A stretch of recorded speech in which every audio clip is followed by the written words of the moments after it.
Voilà, de manière assez succincte, Mbaye Fall Babacar Fall est le directeur de Technologie 2000.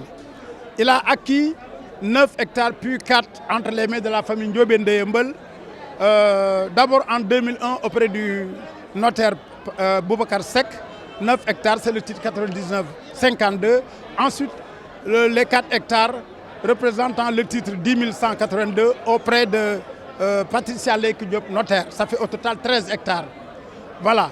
Et donc, il a réalisé des constructions sur les 9 hectares, financées par la Banque de l'Habitat.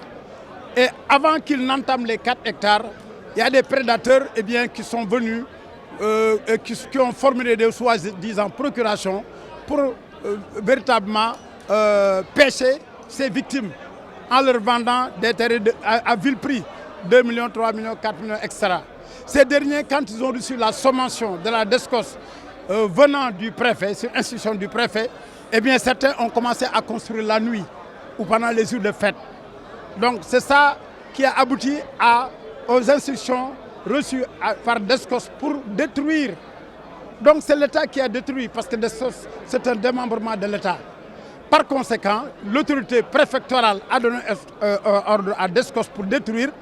Et voilà que donc, ces soi-disant victimes, entre guillemets, en tout cas, se sont plaints par le biais du tribunal avant que Mbaye Fall soit condamné à payer des dommages de 335 millions. Donc, il ne refuse pas de les payer, mais faut-il qu'il puisse exploiter ces terres. Entre-temps, les services domaniaux, les autorités l'ont convié à un accord tripartite entre lui, les services domaniaux et les victimes pour céder une partie de ces 4 hectares à leur profit. Moyennant un remboursement par l'État d'une superficie plus grande ailleurs. Mais malheureusement, cet engagement n'a pas encore été respecté pour que Mbaye Fall puisse entrer en possession de cette promesse.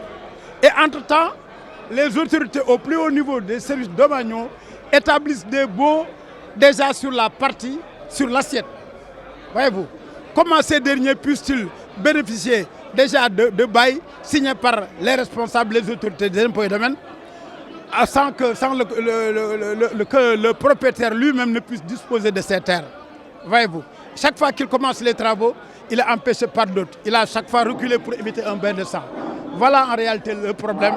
Et qu'aujourd'hui, nous demandons à ce que les autorités, et particulièrement le président de la République, interviennent pour s'enquérir de la manière la plus claire sur ce dossier, parce qu'on ne lui a pas certainement tout dit, pour restituer à Mbaye Fall ces terrains qui lui appartiennent, ces terrains qu'il a acquis de la manière la plus légale, n'est-ce pas, pour pouvoir en jouir. Voyez-vous, nous demandons à ce que l'État, et particulièrement le président de la République, donne des instructions idoines qui seront exécutées pour restituer à Mbaye Fall ces terrains. Mais surtout qu'on le mette en liberté.